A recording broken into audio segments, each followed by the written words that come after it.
Hey everybody, welcome back to another episode of A View from Rounds Tower. It's a beautiful day on campus today and we're switching it up. I've got some questions for Rodney that have been asked by our alumni and donors and he's going to answer them. So Rodney, first question.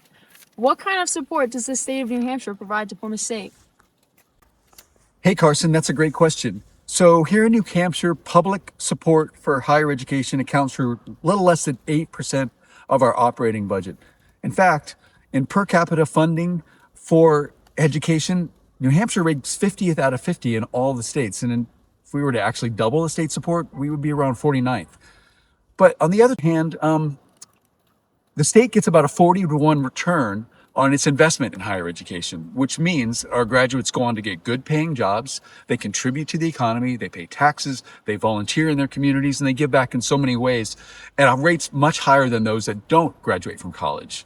So, resources have always been tight here in New Hampshire. We've always been a low tax, low service state, which means Plymouth has always had to be disciplined, strategic, and really focused in its delivery of education.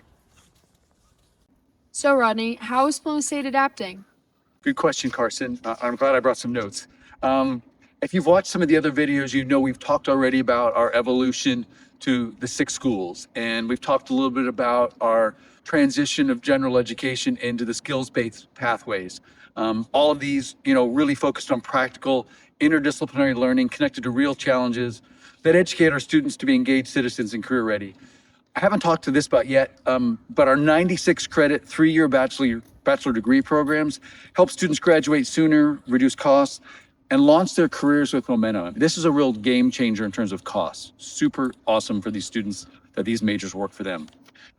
So all of these things, they're working. They're helping us adapt. They're helping us stay relevant, and they're helping us meet students where they're at.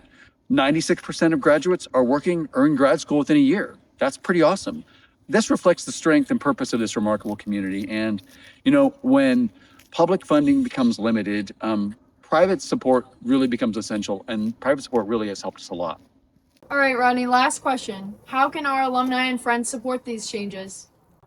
Yeah, thanks for asking that, Carson. So one of the most immediate ways is through Giving Week, which is coming up March 9th through 15th. It's the perfect moment to make a difference through a gift, because your gift at any level, and we mean that, like a gift of any amount, can help continue provide the education that New Hampshire really isn't able to provide as a state, but it's something that our world needs and our students deserve. The Fund for Plymouth State, if I might suggest that one, allows us to invest where it matters the most. It supports students, it helps strengthen our programs, it allows us to invest in new and innovative ways, and really helps promote our hands-on learning model that we have here. But really, any area that you'd like to support makes a difference for our students. Thanks, Rodney, and thank you all for those questions. We'll see you next time.